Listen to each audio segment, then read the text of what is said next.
ይህ የምፅዓቱ አዋጅ ነጋሪ አገልግሎት ወቅታዊና ዕለታዊ ወጎችን በማቅረብ ትንታኔ የምንሰጥበት የተለያዩ እንግዶችንም በመጋበዝ የምናቀርብበት መድረክ ነው።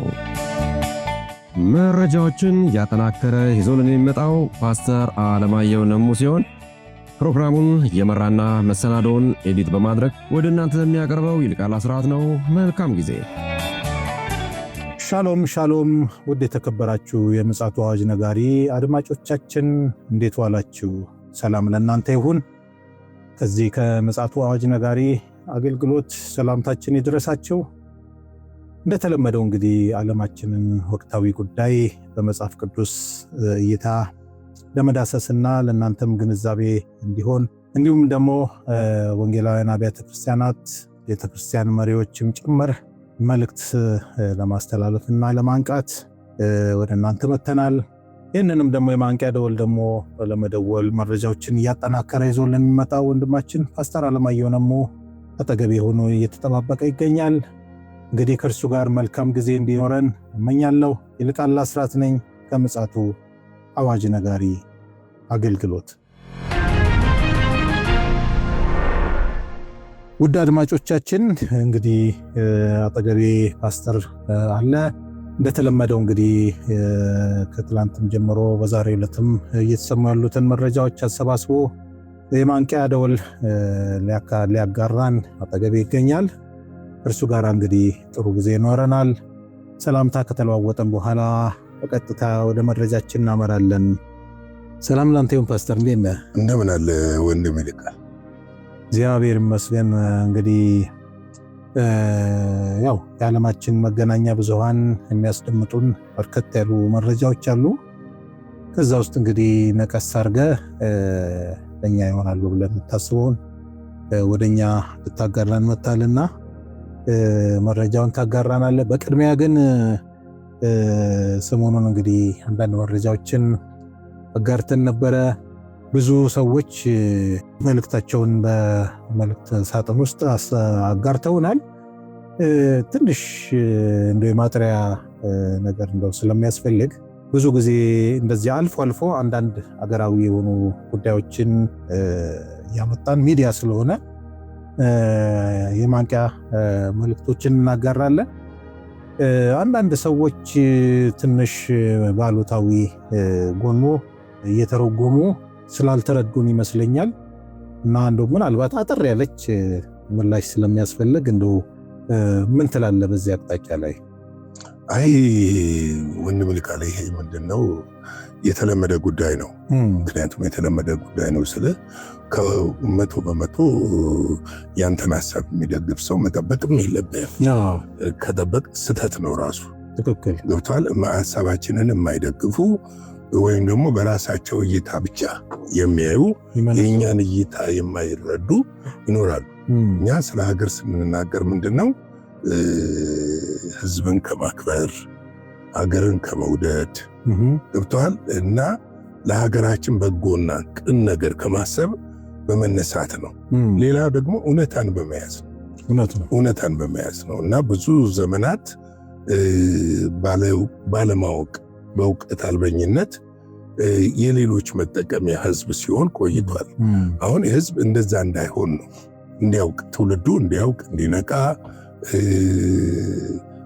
ራሱንም ሀገሩንም የሚወድ ትውልድ እንዲፈጠር እግዚአብሔርንም የሚወድ ፈርሃ እግዚአብሔር ያለው ሰዎችን የሚያከብር ቅንነት የተሞላ ትውልድ እንዲኖር እንፈልጋለን። የተንሻፈፈ እንፈልጋለን። ከዚህ አንጻር አንዳንድ ነገሮችን ስናቀርብ ይሄ የማይመቻቸው አሉ እና በጣም እንዲያውቁ የምፈልገው ይሄ የሚዲያ አገልግሎት ከብዙ ነገር ነፃ ነው።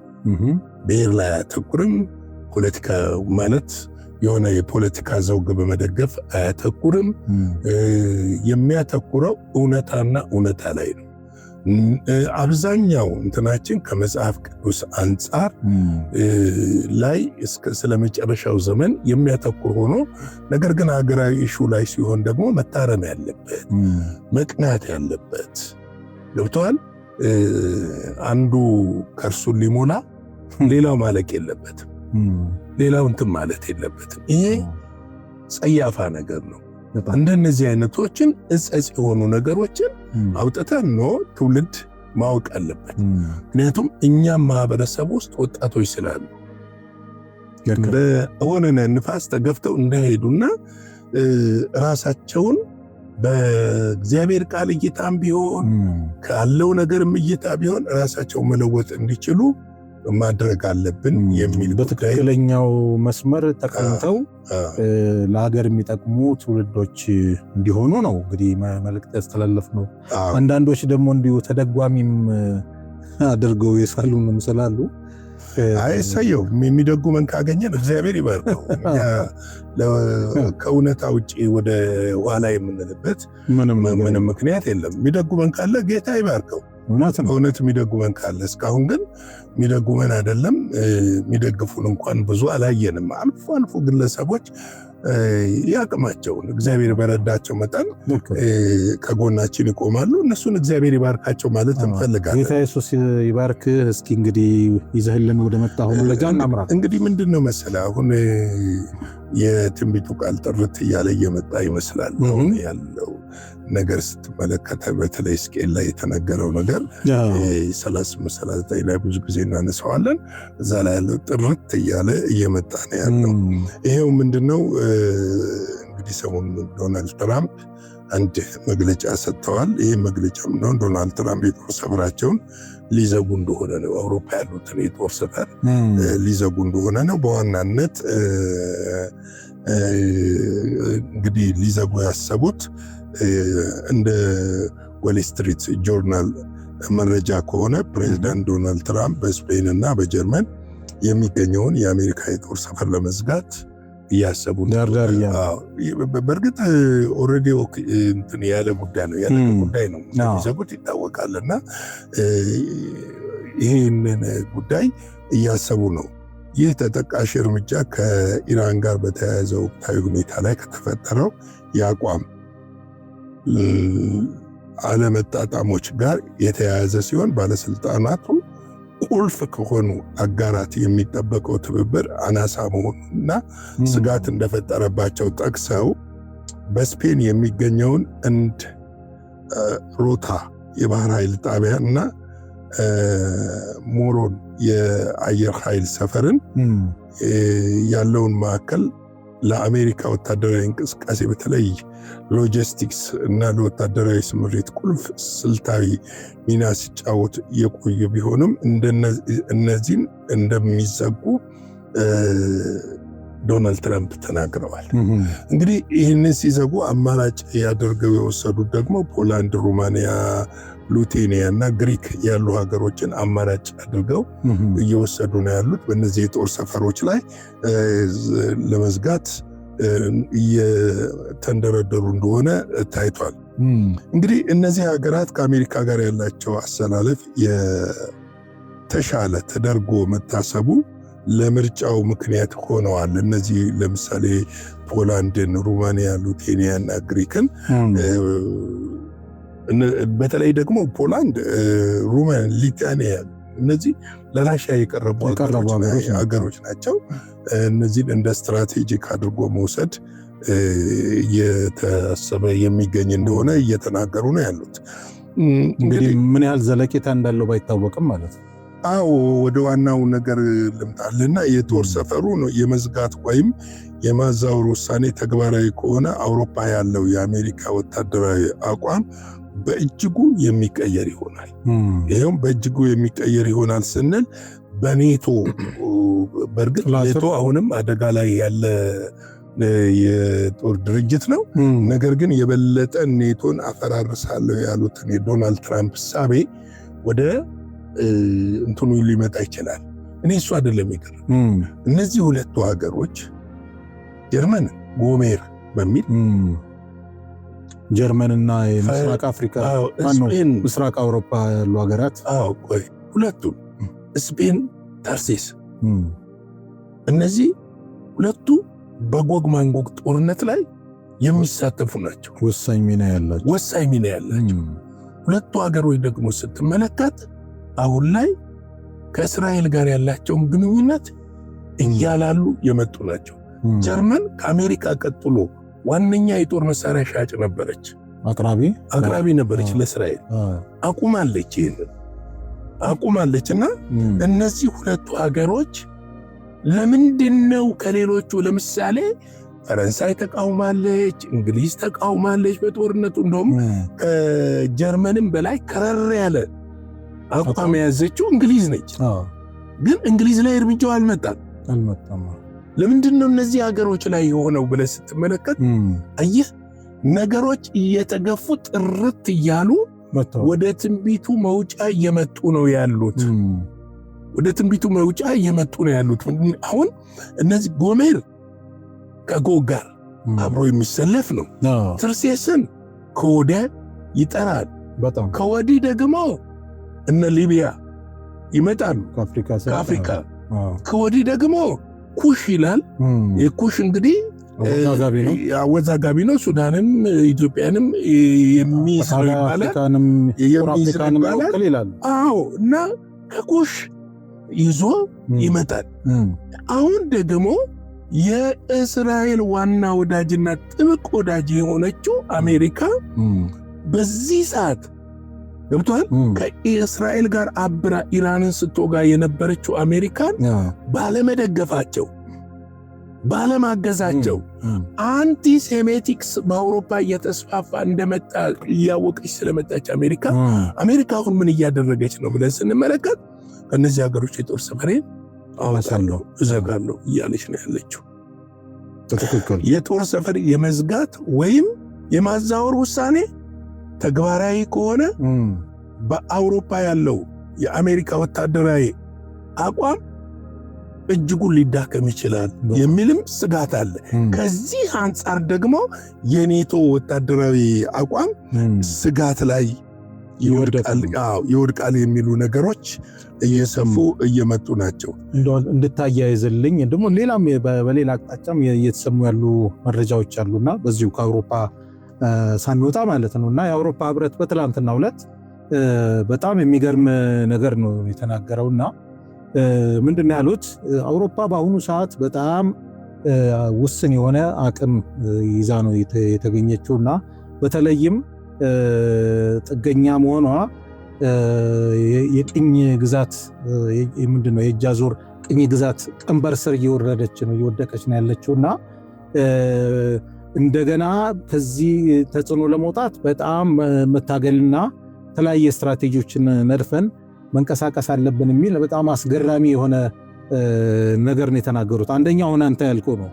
በኔቶ በኩል የአሜሪካን ጥገኛ መሆናችን፣ በኢኮኖሚ አንጻር ደግሞ የቻይና ጥገኛ መሆናችን፣ እንደገና ደግሞ ከዚህ ከነዳጁም አኳያ አሁን ፊታቸውን ወደ ራሻ እያዞሩ ነው በደንብ ኦፊሻሊ እየተናገሩና ስለዚህ አሁን በዚህ ቀንበር ስር ስላለን ሸልቅቀን መውጣት አለብን የሚልም ሐሳብ አምጥተዋልና ምን ትላለህ አሁን በዚህ አቅጣጫ?